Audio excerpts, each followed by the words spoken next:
హల్లెలూయా. దేవుని పరిశుద్ధ నామానికి మహిమ ఘనత ప్రభావములు కలుగును గాక. ప్రియులారా, ఈ ఉదయకాల సమయంలో మెస్సియా ప్రార్థన మందిర కుటుంబ సభ్యులైన మీ అందరికీ, ఆయా మాధ్యమాల ద్వారా ఈ వాక్యాన్ని వింటున్నటువంటి దేవుని ప్రజలైన మీ అందరికీ నా ప్రేమవందనాలు తెలియజేసుకుంటున్నాను. రండి, ప్రభు యొక్క అరుణోదయ దర్శన వాక్యం కొరకు ప్రభు దగ్గర మనకు కనబడదాం. కీర్తనలు 16వ అధ్యాయము 2వ చరణము. కీర్తనలు 16వ అధ్యాయము 2వ చరణంలో, నీవే ప్రభుడవు, నీకంటే నాకు క్షేమాధారం ఏదీ లేదని యెహోవాతో నేను మనవి చేయుదును. ఆమేన్.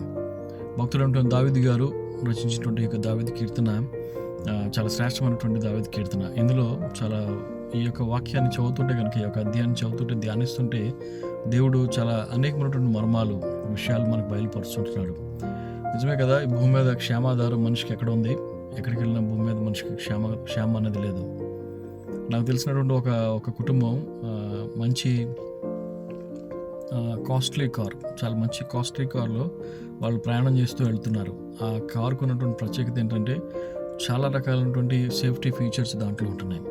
చాలా రకాలైనటువంటి హంగులు దాంట్లో ఉంటున్నాయి. చాలా లగ్జరీ కార్లు వాళ్ళు ప్రయాణం చేస్తుంటున్నారు. వారు కొన్నప్పుడు నాతో చెప్పింది ఏంటంటే, దీనికి సుమారు ఇదిగో ఇన్ని ఎయిర్ బ్యాగులు ఉంటాయి, ఈ విధంగా సేఫ్టీ ఫీచర్స్ ఉన్నాయి, ఇంత స్టార్ రేటింగ్ ఉన్నటువంటి కార్ ఇది, ఇంత సేఫ్టీ ఉన్నటువంటి కార్ ఇది అని చెప్పేసి వాళ్ళు చెప్పారు. గమనించండి పిల్లరా, అంత సేఫ్టీ ఉన్నటువంటి కార్ అయినప్పుడు కూడా ఒక చిన్న యాక్సిడెంట్లో ఆ కారు మరి వారు అక్కడ ఉన్నటువంటి కారులో ఉన్న వారు చనిపోవడానికి కారణమైంది. పిల్లలు, ఏ కారులోనూ లేకుంటే ఏ గృహంలోనూ ఏ దేశంలోనూ ఎక్కడికి వెళ్ళినప్పుడు కూడా మనిషికి క్షేమం అనేది ఎక్కడ కూడా లేదు. మానవులు అనుకుంటున్నారు ఇది మనకి క్షేమం అని చెప్పేసి. ఈ రోజున భూకంపాలు వచ్చినా వాటి నుంచి కాపాడబడడానికి కొన్ని రకాలైనటువంటి పరికరాలు వచ్చేసినాయి, కొన్ని రకాలైనటువంటి బాక్సులు లాంటివి తయారు చేసుకుంటున్నారు. పిల్లలు గమనించండి, ఎన్ని తయారు చేసుకున్నా ఏం చేసుకున్నా కానీ దేవుని కాపుదల కనుక మనకు లేకపోయినట్లయితే కనుక మనం ఎన్ని తయారు చేసుకున్నా కానీ అది అర్థం. గమనించండి, చాలామంది ఇప్పుడు అండర్ గ్రౌండ్స్ తవ్వుకుని మరి భూమిలో నివసించడానికి భూముల్లో మరి బంకర్స్ కట్టుకుంటున్నారు.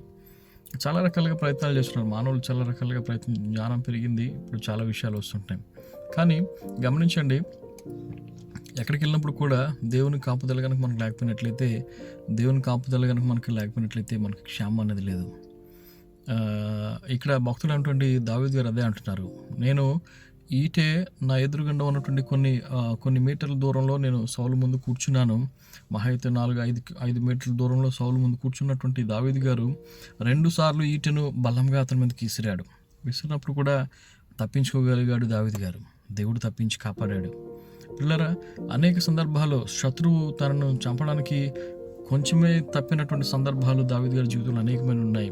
వాటన్నిటి నుంచి కూడా ఎవరు తప్పించారు, నేను ఏ విధంగా కాపాడబడుతున్నానని చెప్పేసి ఒకసారి ధ్యానం చేసుకున్నప్పుడు ఆలోచించుకుంటే, ఈ 16వ అధ్యాయంలో ఆయన చెప్తున్నాడు ఏంటంటే, నీకంటే క్షేమాధారం నాకు లేదు, నీవే నాకున్నటువంటి క్షేమము. ఎందుకంటే నేను మహోన్నతుని చోట నేను నివసిస్తున్నాను కాబట్టి నువ్వు నన్ను కాపాడుతున్నావు అని చెప్పేసి భక్తుడు మరి దావీదు గారు తన యొక్క విశ్వాసాన్ని ప్రకటిస్తున్నారు. ఈ రోజున క్షేమం కనుక మనకు కావాలంటే, మన పిల్లలకి క్షేమం కావాలంటే, లేకుంటే మనకి క్షేమం కావాలంటే, సేఫ్టీ అనేది లేకుంటే ఒక రేపటి దినాన్ని గురించి ఒక ఆశ అనేది మనకు ఉండాలి. మనము రేపటి దినాన్ని గురించి మనము సౌభాగ్యంతో మనం ఉండాలని చెప్పి కనుక మనం దేవుని దగ్గర మాత్రమే మనం ఉండగలం. పిల్లలు గమనించండి, భూమి మీద ఎక్కడికి వెళ్ళినప్పుడు కూడా ఏ ప్రేమ శాశ్వతం కాదు,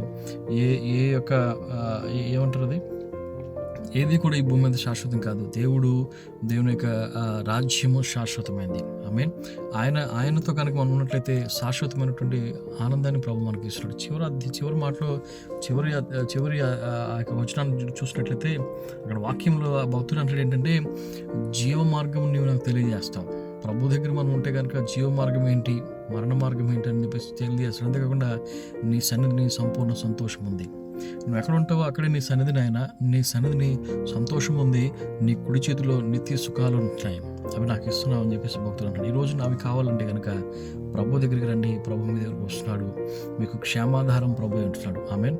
ఆ కృపతో ప్రభు మిమ్మల్ని నింపుడుగాక, క్షేమాధారం కలిగి మీరందరూ క్షేమం కలిగి విస్తరించుదురుగాక, మీరు మీ కుటుంబము మెండుగా సమృద్ధిగా దీవించబడుదురుగాక. మీ గాడ్ బ్లెస్ యూ.